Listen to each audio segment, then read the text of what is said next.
Hey Lloyd, can you hear me now? Guess not. Lloyd, can you hear me? You can hear me okay? All right.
Okay, good evening.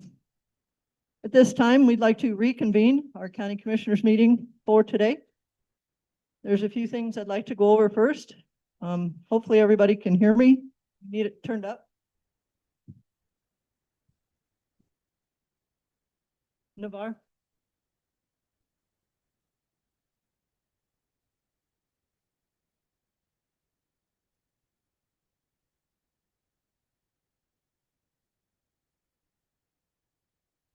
They need it turned up a little bit, I guess.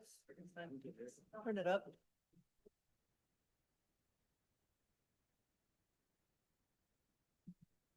Can we turn the sound level up? They said they can't hear, so.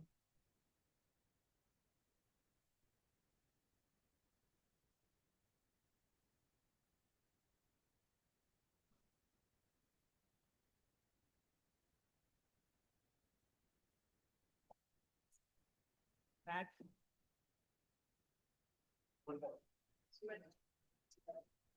Okay, I'll try this again. Is that any better? The speakers are on max, so I guess that's what we're going to have to deal with.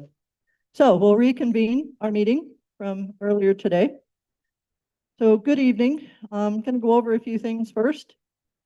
We're discussing the Development Standards and Regulations, or DSR, not the Land Use Plan.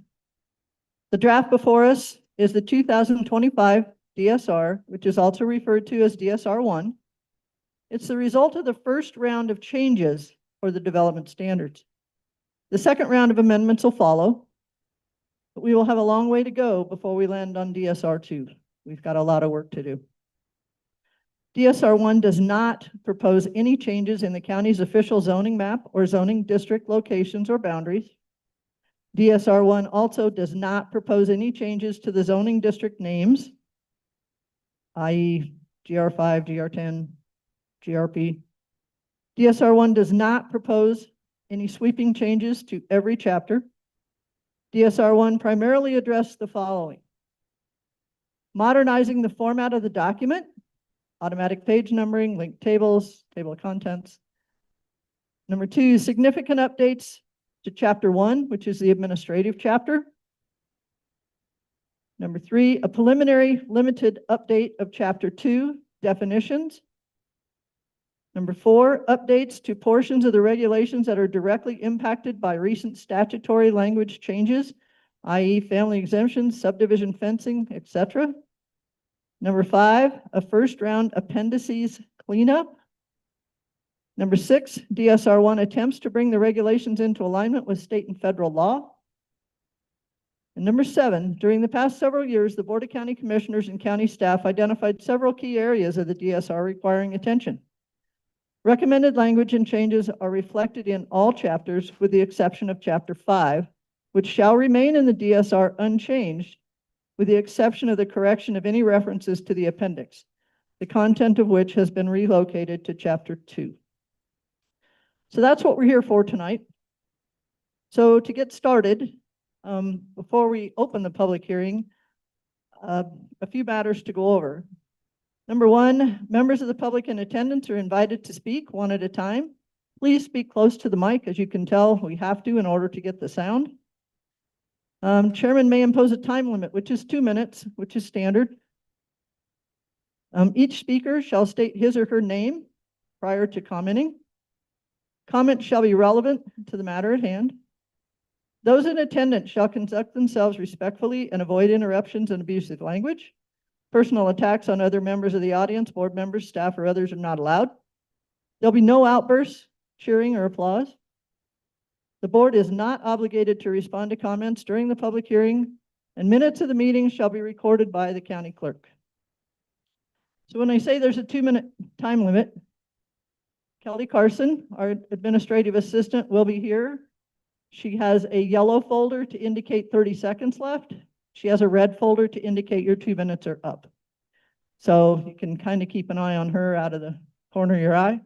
I will also ask you to be done at the end of the 2 minutes.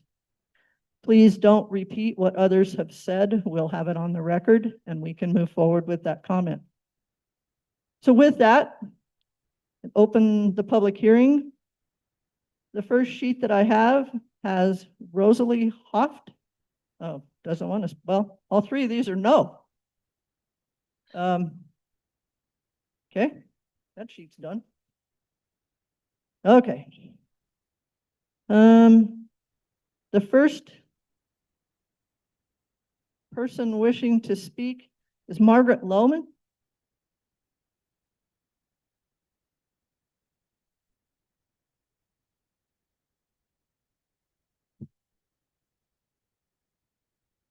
Yes, I'm Margaret Lohman. Stay close to the mic, please. Can you hear me? There. Okay. So if there's not many people speaking, I have 3 minutes and no. Okay.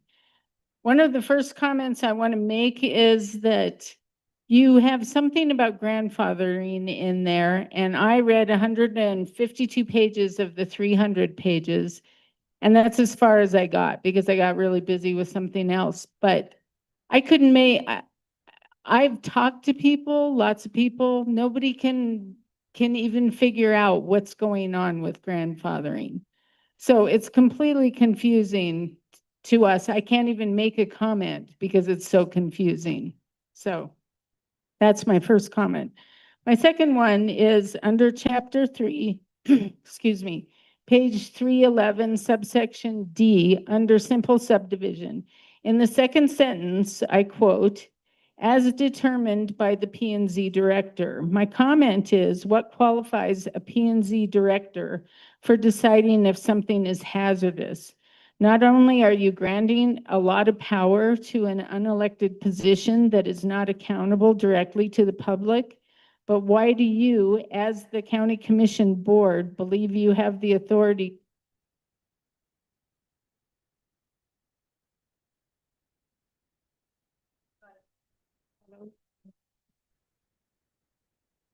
talk really loud to grant this kind of power to the P&Z director? Oh, why do you guys believe, as the county commission board, that you have the authority to grant this kind of power? And,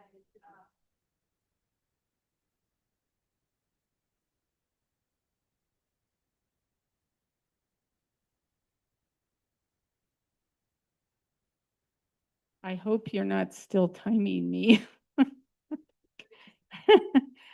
Okay. Anyway, I think you should, you need to take anything referring to a P&Z director out because it's completely inappropriate to be giving this kind of power. All right. Also in chapter 3, page 325, under subdivision review, you have a headline called referral agencies. My first comment is apparently you're openly opening a door to creating the P&Z department can use this as a tool to delay indefinitely and create added expense indefinitely. It's an ultimate broad sweeping power and it's not well defined. My second comment about this same chapter and page under subdivision review is in the first sentence, in quotation, it says Wyoming Game and Fish Department. My comment is Wyoming Game and Fish Department are not a regulating agency. You are granting them regulating power when you force people to go and ask them for something. I suggest striking in the entire section about referral agencies. Okay. Thank you. Yeah, okay. And again, so then in chapter 3, also page 326, under the sketch plan review, under the headline consideration in subsection E, in the first sentence in quotation, it says, endanger the general health, safety, or welfare of the public. And I'm just the second half of that sentence. But my comment is, this is a claim the county cannot make. You can't guarantee health, safety, or welfare. Yeah, please strike this language. It's unreasonable to make that kind of a claim. Okay, your 2 minutes are up at this point. Yeah, well, Thank I have something else, very much. You have made these comments online. We did receive those comments and we do have them in writing. So Yeah, if- you have some of them, but not this one. Can I submit it in writing? Yes, I can.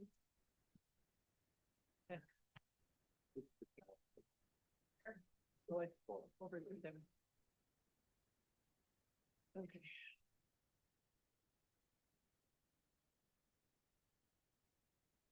next speaker would be Kay Anderson.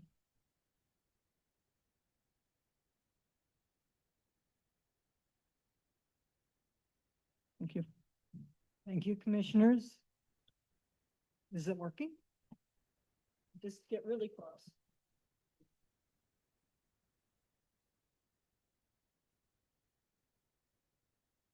One, two, three.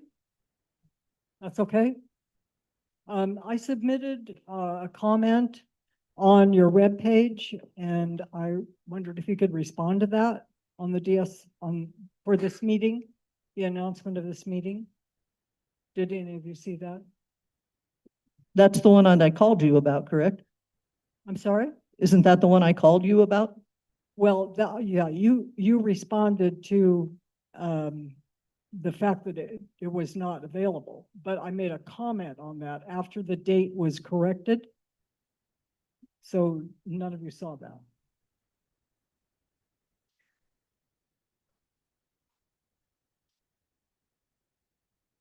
It was on the document. It was in the comments If section. it's on the document, we have it.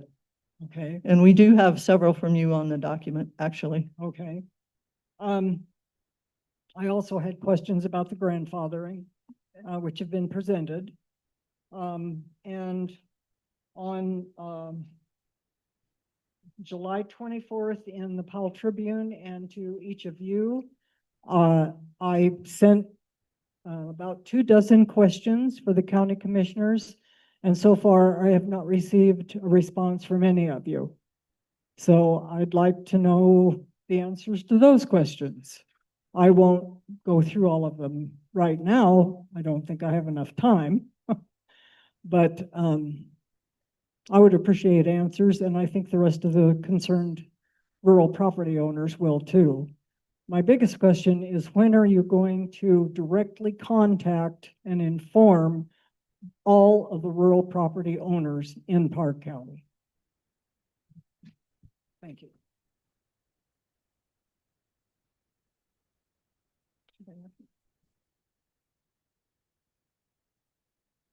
We have met statutory requirements for notifying the public of rules changes. There is nothing that requires that we do individual notifications. We did postcards to ask people to monitor this process. We've done the newspaper notifications, and we've done the email blasts for people that signed up that wanted the information.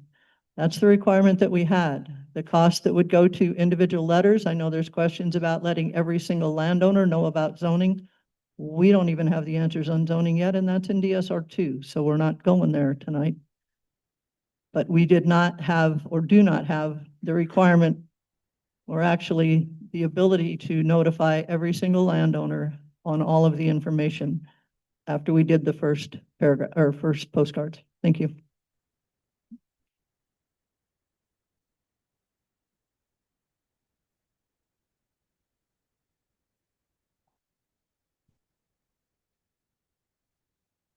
I have an unknown on speaking, Carrie Peters.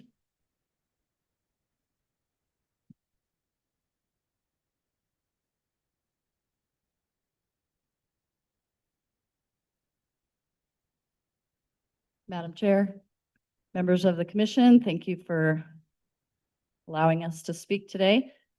I have a quick question about the comments that were made back in January for round one. The comments were compiled and they're on the Engage Park County website. There was, I think, 31 people who commented in that meeting, and there's a little asterisk at the bottom of those comments, that list of comments, that says certain comments weren't included. So I'm curious, who decides about the comments, which ones get included? I mean, if you're willing to answer, I guess, which ones get included and which ones don't, because it was kind of interesting just from a personal perspective.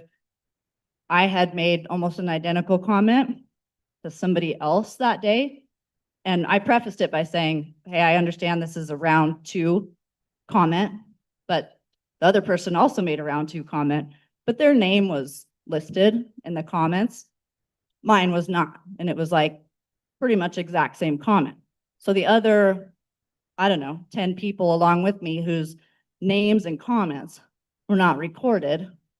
I just find that very interesting. Like, who decides, well, this comment gets recorded and this comment doesn't?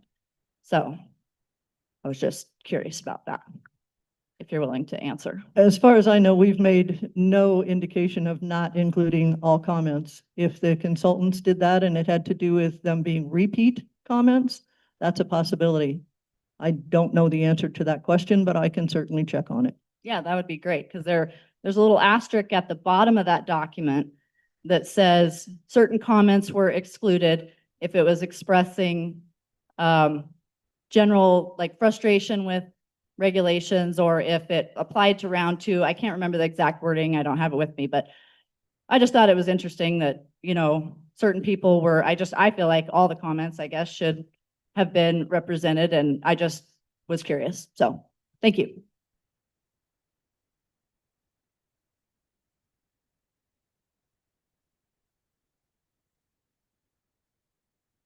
Okay. Linda Reynolds.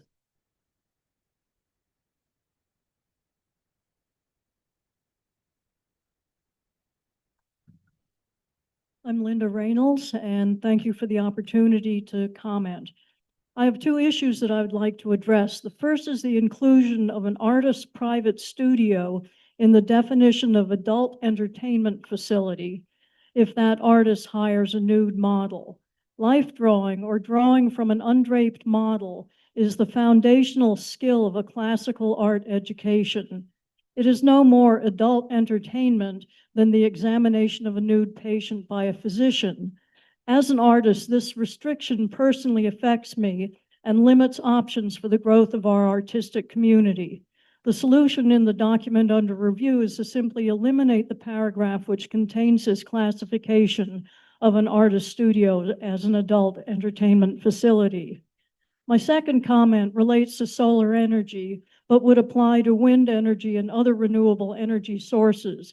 The current state statute specifically allows homeowner-scale grid-tied electric production, but I believe it's important for Park County to include in its planning document definitions for personal, agricultural, commercial, and utility-scaled renewable energy production. The state statute is defined by a certain level of electric production.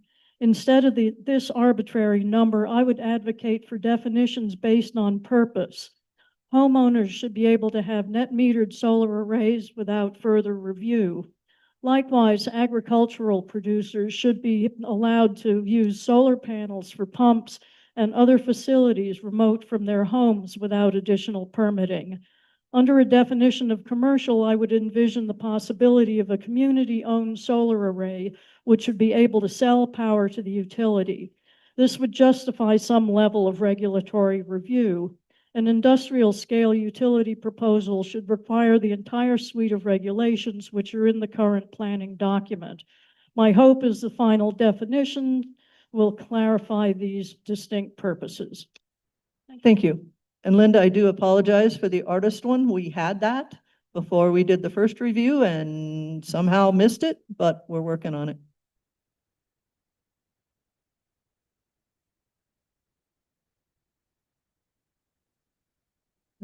Jim Doherty.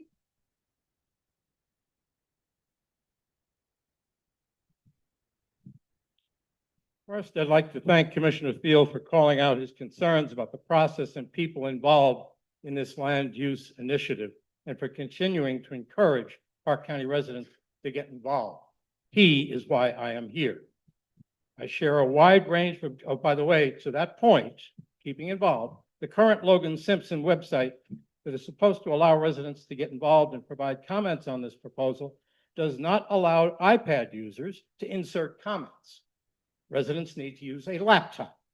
Lloyd, so much for encouraging residents to get involved.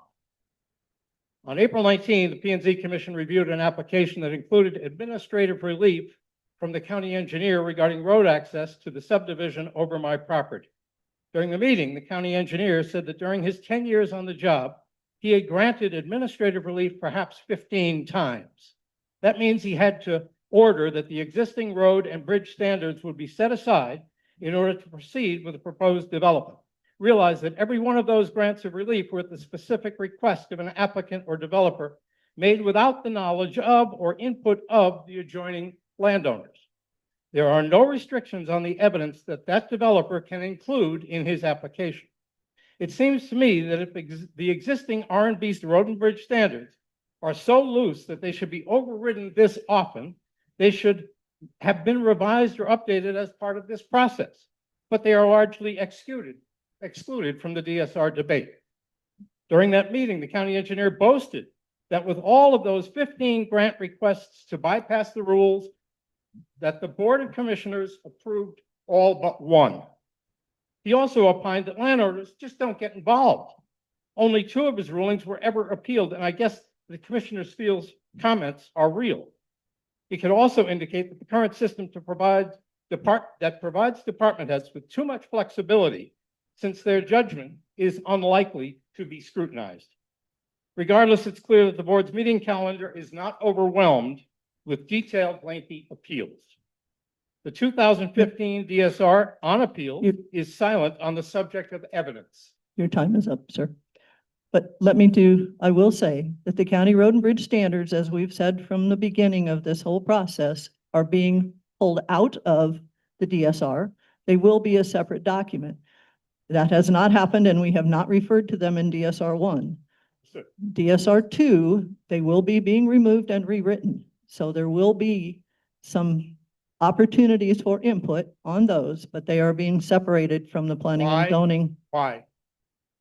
Because there are many things that affect them and different levels of hearings that affect road and bridge standards that don't affect planning and zoning and back and forth. There are times that they will come together, but Is this new phase going to be covered by the $400,000 that you've committed to this consultant? absolutely, It's all part of it. yes, No additional spending. no. Thank you.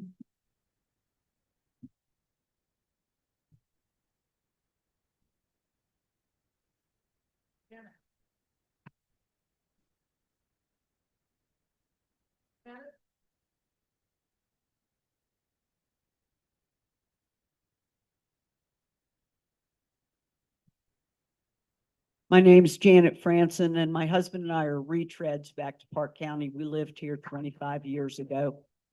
Left because of work for him, and we've come back home.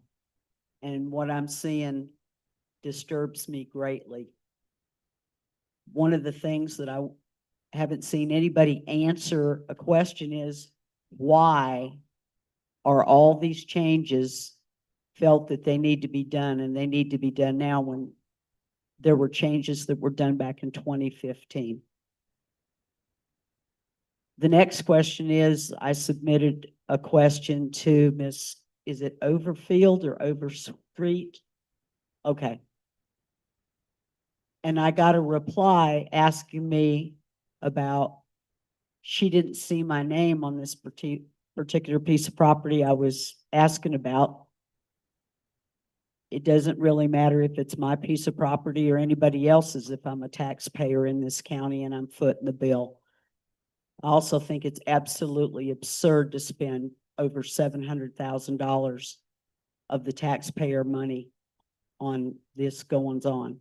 But the one thing is, I never got an answer to my question when I was asking about the big area that is wanting to be changed to industrial from ag. And my question was, what's waiting in the wings? You're not wanting to do this for no reason. There's a reason that's wanting to be changed, and And I can't seem to get anybody to give me an answer what that reason is.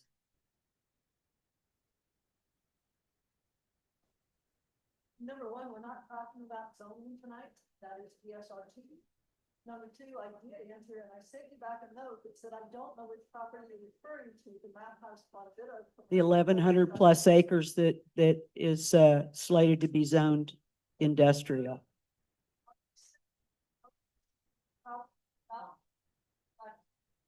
Yeah, I'm not familiar with, like I said, 25 years ago, I lived in Clark, so I'm not familiar with that particular piece of property, but I figured as big a piece of property as it was, you'd know what I was talking about.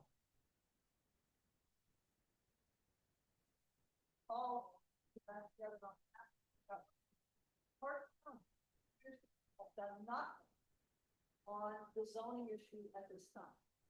What came out on the map was what was brought out of the meetings and what has come out of the city plans. When we have to incorporate them, when we do a land use plan.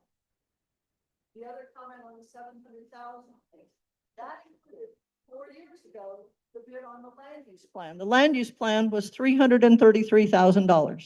That is done and gone. It took 2.5 years. We finished that.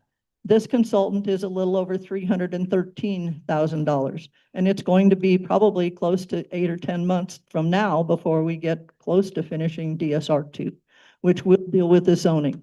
But I will email you back and we'll figure out which parcel it is and what we're doing, but I didn't have enough information. So you don't have any ideas to what the use might be for this property? Like, gee, there's been a lot of stuff in the news lately about nuclear facilities all over the state of Wyoming. No, ma'am. I have not, and I do not believe any of the rest of the commissioners have heard anything about particular uses, and we have not had those discussions. Thank you.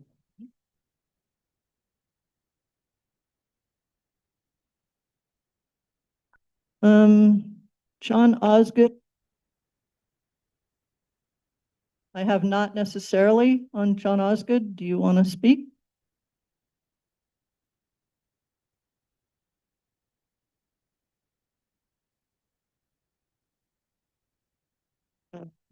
Yep.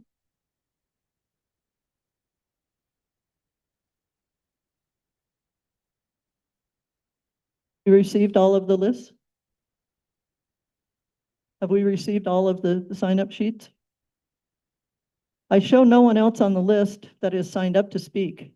It is a public hearing. I am going to ask one more time if anybody else would like to speak. You can have 2 minutes. You've already spoken, so let's see if there's anybody else that wants to speak first. I don't want to get into redoing too many things. Okay. Please state your name again for the record and the recording. Name is Kay Anderson, and I'm a rural property owner in Park County. My question is, can you direct me to the state statute for notification? Because I couldn't find anything.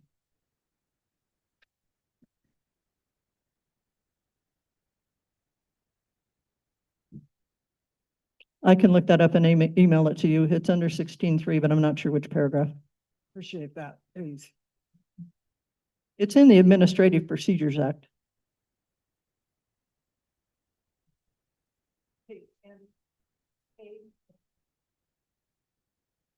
One more time, is there anyone else that would like to speak? Okay. So again, can you hear me? Again, I'm Margaret Lohman. And I'm just really asking a question. It's this grandfathered thing, which I didn't even get to it. I didn't get around to reading it. It's a huge amount of confusion. Nobody knows who it applies to. Can you explain to me who it applies to? I'll give it my best shot. Okay. When things are directed under regulation and permitted, that use exists. If we change the regulations, the uses, or that type of thing, then that use or that permitted business may not be allowed in the future. But because it was permitted and started before the rules changed, it is grandfathered in, and they're allowed to continue that use as long as the use does not stop for over a 1-year period of time. So it's grandfathered, meaning it was prior to the new regulations. And so then when it becomes non-conforming, then they have to conform to that. The updated regulations, Yeah, yes. I don't think people understand that. Okay, And I think you should clarify that for people so they understand, so they can communicate. Because everybody I've been talking to doesn't even know what is happening. So, okay, we'll look Okay. at the wording on that one. okay, thank you. Thank you. Yes, sir.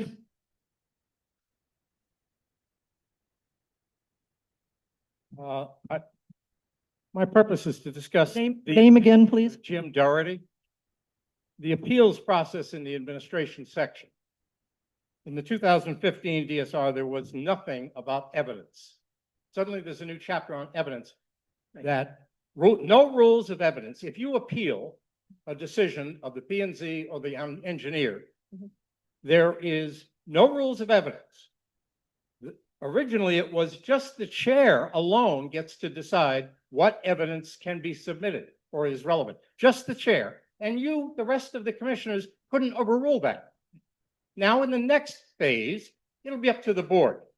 No rules, no criteria, what can be included in the appeal. In the original application for the relief, there are no restrictions on what evidence can be submitted. But in response, the appellant, the landowner, is restricted by the whim of the group without any definition at all. That's wrong. We'll look at the wording on that. I did look at that this afternoon because you commented that on the online I had forum. to go on the laptop because I couldn't Okay. use it. Understood. Part of that issue is, and what we are discussing is the evidence that we will use, or to my knowledge, that we will use, is the original record.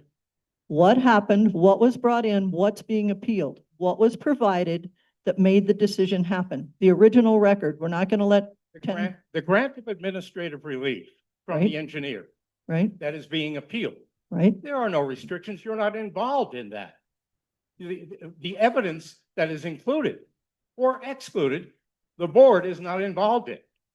So you don't get to exclude Okay. or include items. Only the appellant is under the board's restrictions. We'll work with our county attorney and see what the wording needs to be. Why was it added So- overall? It wasn't in the original.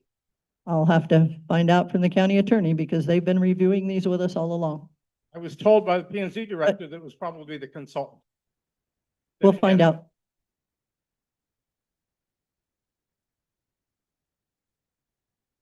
Yes, ma'am. Good evening. Uh-oh. Can you hear me? Okay. Will we get a, Name, please. oh, Janet Shock. Will the comments from tonight and all the online comments be on Engage Park County at some point?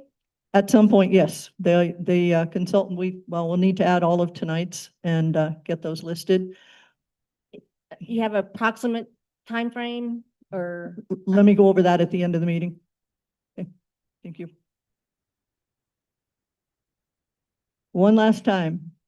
Anyone else that would like to speak?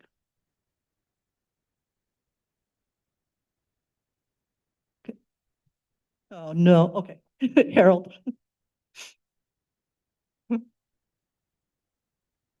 Harold Musser.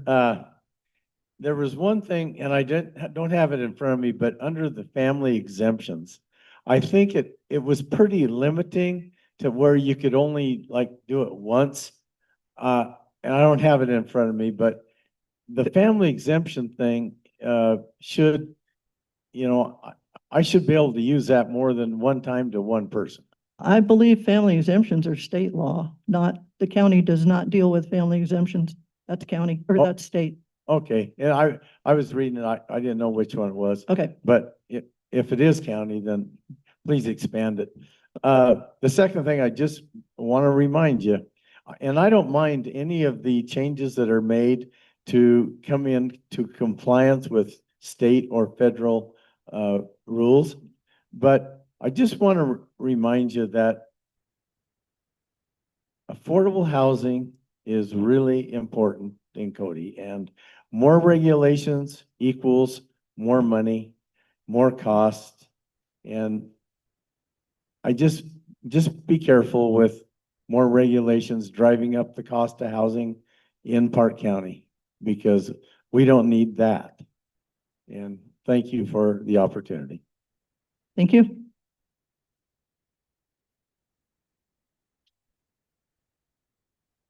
Yes, sir.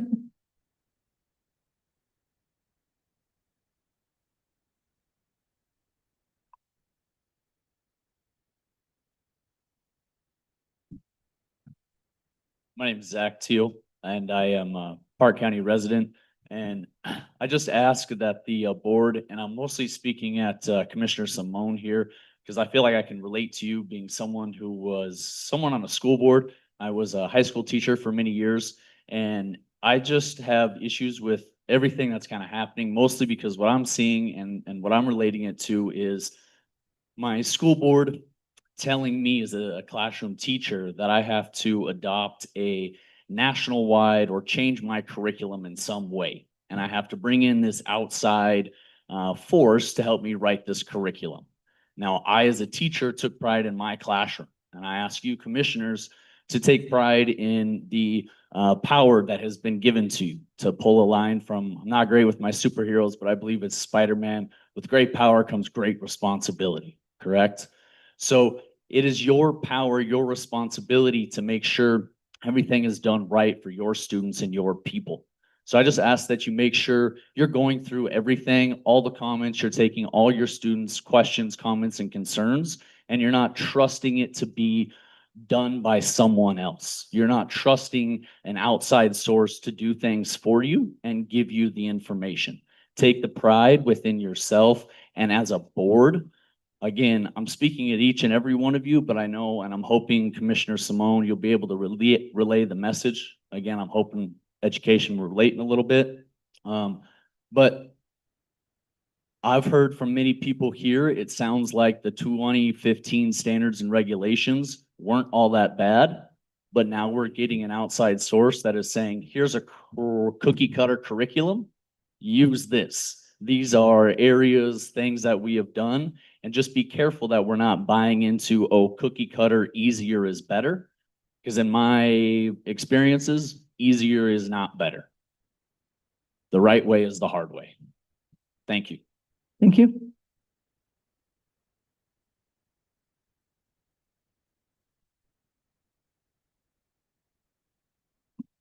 Okay.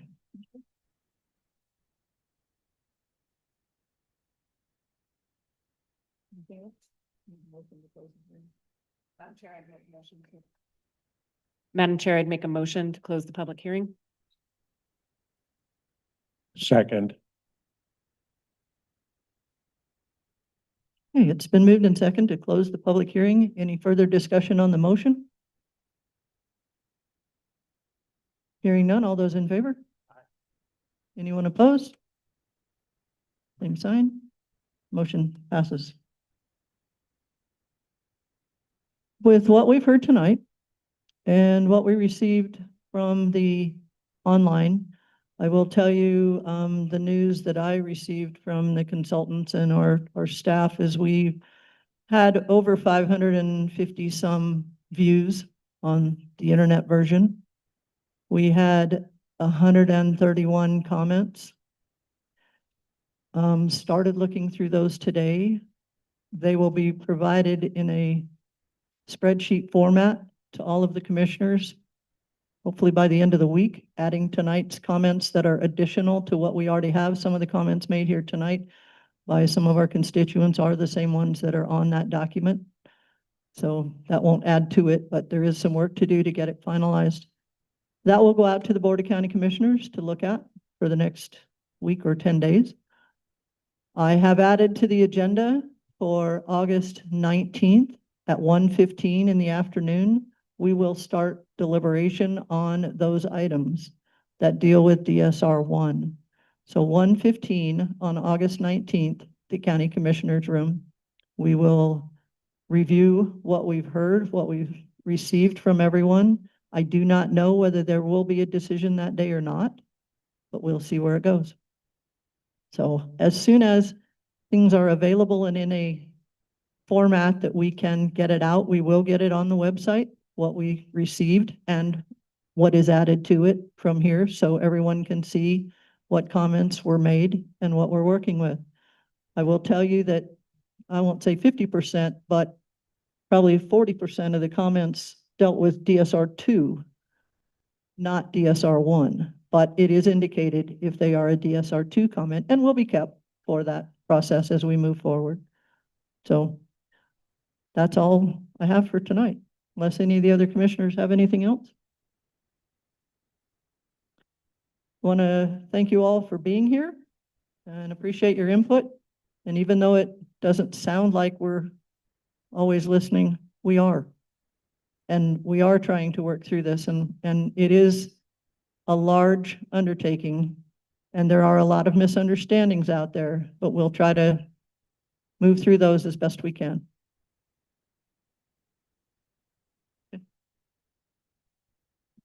Madam Chair, I make a motion to adjourn. Second. Move to adjourn. Second. Been moved and seconded to adjourn. All those in favor?